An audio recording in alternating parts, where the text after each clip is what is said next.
Greetings, everyone. Today we're going to share with you how to get to the first level, which are the sequencing patterns or puzzles in CodeSpark Academy.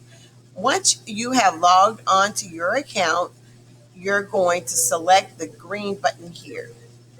Now, you will look for your name. So, whatever class that you're on, you will find your name and select your name. Now, after you have selected your name, wait for it to load. You're going to go to the right side of, going to the left side of your screen where it says puzzle. So select that. The first activity that you're going to start with sequencing, that's where one of our vocabulary words, you're going to start right here. So you're going to learn how to do what's called directional coding. Select the green button here. Now, after you have selected the green button, you're going to start with the very first activity here. And as you can see, all of these are locked. They will become unlocked when you have completed each one previously. Select number one. You will see the graphics here.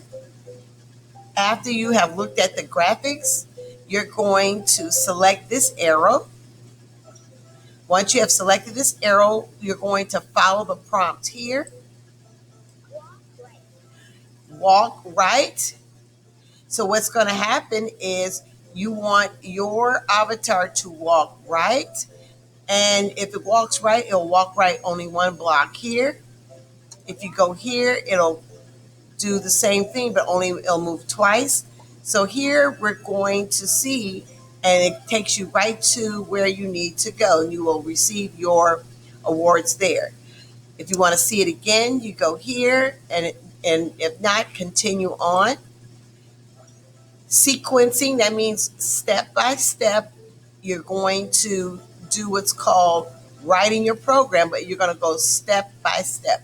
So now you want your avatar to go here. So you're going to move this here. And then you're going to move another one. And then you're going to touch your avatar. And then you will get your award. So the first couple of activities that's really, really easy, and it gets challenging as you go. All right, everyone.